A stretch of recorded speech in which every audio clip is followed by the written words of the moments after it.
Global super power అమెరికాకు Iran గడ్డపై కోలుకోలేని దెబ్బ తగిలింది. ప్రపంచంలోనే అత్యంత శక్తివంతమైన రక్షణ వ్యవస్థ కలిగిన అమెరికా పెంటగాన్ ఇరాన్తో జరుగుతున్న యుద్ధంలో భారీ మూల్యాన్ని చెల్లించుకుంటోంది. జస్ట్ ఒకే ఒక్క నివేదిక ఇప్పుడు ప్రపంచవ్యాప్తంగా రక్షణ నిపుణులను షాక్కు గురిచేస్తోంది. అదేంటో తెలుసా?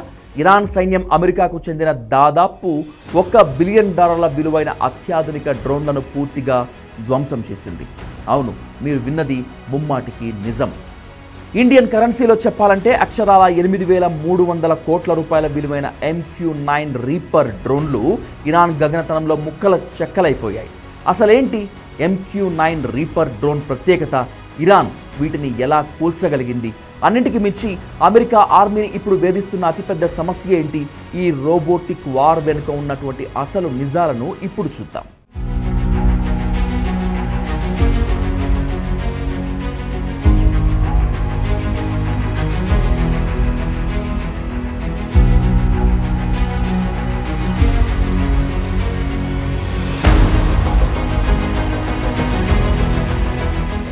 బ్లూంబర్గ్ విడుదల చేసిన తాజా నివేదిక ప్రకారం ఈ ఏడాది ఫిబ్రవరిలో అమెరికా ఇరాన్ మధ్య యుద్ధం మొదలైన నాటి నుంచి ఇప్పటి వరకు కనీసం 24 నుంచి 30 వరకు MQ-9 రీపర్ డ్రోన్లను అమెరికా కోల్పోయింది. ఇందులో కొన్ని డ్రోన్లను ఇరాన్ ఎయిర్ డిఫెన్స్ సిస్టమ్ గాల్లోనే కూల్చేయగా మరికొన్ని క్షిపణి దాడుల వల్ల భూమిపై ఉండగానే ధ్వంసమయ్యాయి.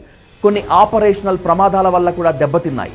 ఇక్కడ మనం గమనించాల్సిన విషయం ఏమిటంటే ఒక్కొక్క MQ-9 రీపర్ డ్రోన్ ధర సుమారు $30 మిలియన్, అంటే మన రూపాయలో సుమారు 250 కోట్ల రూపాయలు.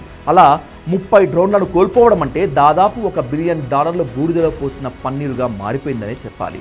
ఇది అమెరికా యుద్ధానికి ముందు తన వద్ద ఉంచుకున్న మొత్తం రీపర్ డ్రోన్ల ఇన్వెంటరీలో దాదాపు 20% అని నిపుణులు చెప్తున్నారు. అంటే తనకున్న డ్రోన్ల శక్తిలో 5వ వంతు సామర్థ్యాన్ని అమెరికా కేవలం ఇరాన్ చేతిలోనే కోల్పోయింది. అసలు అమెరికా మిలిటరీ ఈ డ్రోన్ల మీద ఎందుకంతగా ఆధారపడుతోంది? ఈ MQ-9 రీపర్ డ్రోన్ల స్పెషాలిటీ ఏంటి? జనరల్ అటామిక్ సంస్థ తయారు చేసిన ఈ అన్మాన్డ్ ఏరియల్ వెహికల్స్ ఓ నడిచే నిఘా కేంద్రం. ఇందులో అత్యంత శక్తివంతమైన హై రిజల్యూషన్ కెమెరాలు, అత్యాధునిక సెన్సార్లు ఉంటాయి. ఇవి శత్రువుల కదలికను మైళ్ల దూరం నుంచే పసిగట్టగలవు. కేవలం నిఘా మాత్రమే కాదు, ఇవి భయంకరమైన అటాకింగ్ డ్రోన్లు కూడా. వీటిలో హెల్ ఫైర్ క్షిపణులు, అలాగే లేజర్ గైడెడ్ బాంబులను అమర్చవచ్చు. శత్రు భూభాగంలోకి పైలట్ వెళ్లాల్సిన అవసరం లేకుండా అమెరికాలో ఎక్కడో కూర్చొని కేవలం శాటిలైట్ కంట్రోల్ ద్వారా రిమోట్తో వీటిని ఆపరేట్ చేస్తూ టార్గెట్ను లేపేయవచ్చు. అందుకే అమెరికా ఆర్మీకి ఇవి అత్యంత ఇష్టమైన ఆయుధాలుగా మారాయి. ఇక్కడే అమెరికాకు ఓ పెద్ద ఊహించని ట్విస్ట్ ఎదురైంది. అదేంటంటే ఈ MQ-9 రీపర్ డ్రోన్ల ప్రొడక్షన్ అమెరికా సైన్యం కోసం ఎప్పుడో ఆగిపోయింది. అవును, విదేశీ కస్టమర్ల కోసం వీటి వేరియంట్లు తయారవుతున్నప్పటికీ అమెరికా సొంత సైన్యానికి వీటి తయారీని పెంటగాన్ నిలిపివేసింది.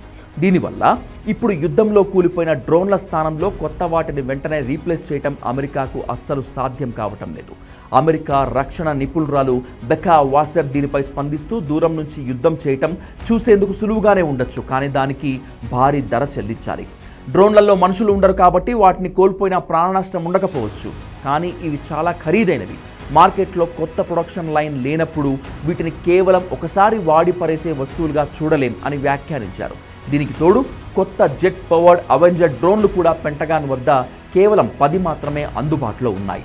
అయితే నష్టం కేవలం డ్రోన్లతోనే ఆగిపోలేదు. కాంగ్రెషనల్ రీసెర్చ్ సర్వీస్ నివేదిక ప్రకారం ఈ యుద్ధంలో అమెరికా తన అత్యాధునిక యుద్ధ విమానాలను కూడా కోల్పోయింది. ఒక F-15E స్ట్రైక్ ఈగిల్, ఒక A-10 థండర్బోల్ట్ విమానం ఇరాన్ గగనతలంలో కూలిపోయాయి.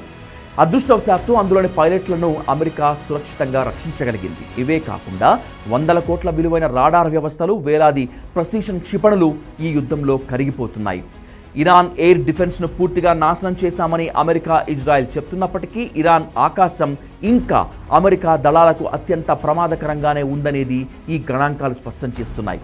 ప్రస్తుతం ఏప్రిల్ 8 నుంచి ఓ తాత్కాలిక కాల్పుల విరమణ అమల్లో ఉన్నప్పటికీ ఇరు దేశాల మధ్య ఉద్రిక్తతలు మాత్రం తగ్గటం లేదు.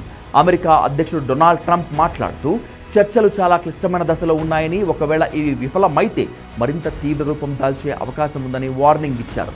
చర్చలు గనక సఫలం కాకపోతే ఈ యుద్ధానికి ఆపరేషన్ స్లెడ్జ్ హ్యామర్ అని పేరు పెట్టి అమెరికా మరింత పవర్ఫుల్గా దాడి చేయాలని చూస్తోంది. మరి టెక్నాలజీ పరంగా ఎంతో ముందున్న అమెరికా సైన్యానికి ఇరాన్ ఈ రేంజ్లో షాక్ ఇవ్వటంపై మీ అభిప్రాయం ఏంటి? డ్రోన్ల యుగంలో యుద్ధ వ్యూహాలు మారుతున్నాయా?